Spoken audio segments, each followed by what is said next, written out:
Halo teman-teman mahasiswa semuanya, kembali lagi bersama saya di mata kuliah Sosiologi Komunikasi. Teman-teman semua, kali ini saya akan sedikit menyampaikan mengenai materi komunikasi massa. Teman-teman perlu kalian ketahui bersama bahwa komunikasi massa itu adalah proses penyampaian pesan yang dilakukan oleh lembaga media kepada halayak yang lebih luas, kepada halayak yang heterogen, kepada halayak yang lebih anonim secara serempak. Komunikasi massa ini teman-teman memiliki fungsi pengawasan. Fungsi pengawasan itu berguna untuk menyampaikan informasi keberadaan atau apa yang terjadi gitu ya di suatu tempat.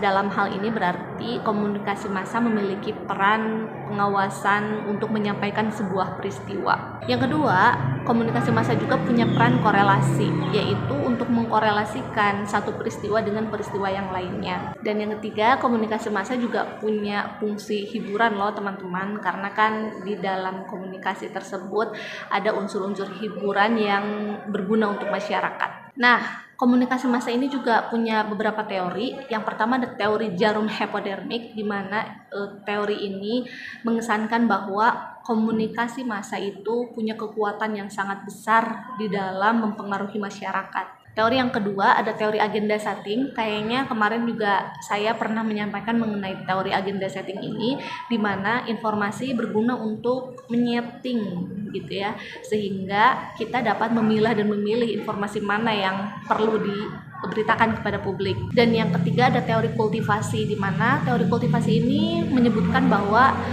informasi yang terus-menerus disampaikan kepada publik akan menjadi sebuah realitas sosial dan akan menjadi sebuah kebenaran yang dipercaya. Untuk itu, teman-teman juga perlu tahu komunikasi massa ini berarti melibatkan media apa? Tentu saja dalam hal ini melibatkan media massa. Apa sih media massa itu? Seperti yang teman-teman ketahui bersama bahwa media massa konvensional kan ada televisi, ada radio, ada koran, dan media daring lainnya. Teman-teman, ada satu hal penting yang perlu saya sampaikan, bahwa eksistensi media massa hari ini juga mengalami konvergensi.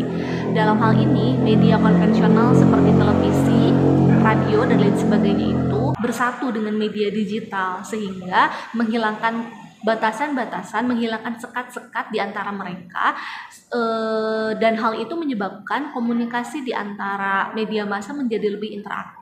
Oke, dalam hal ini kan menjadi penting teman-teman mengetahui peran media massa di dalam kehidupan manusia. Yang pertama, tentu media massa ini punya peran sebagai agen perubahan. Betapa pentingnya sebuah media massa memiliki idealitas, di mana berita-berita yang disampaikan kepada masyarakat itu adalah berita-berita tentang kebenaran yang tidak ditutup-tutupi karena kepentingan-kepentingan tertentu. Yang kedua, media massa juga bisa membentuk identitas. Pembentukan identitas dalam hal ini, media massa ikut berperan membantu seorang individu menemukan identitas dirinya sendiri, seberapa status sosialnya, di mana posisinya di masyarakat, dan lain sebagainya. Dan yang ketiga, yang terakhir, media massa juga berperan sebagai integrasi sosial.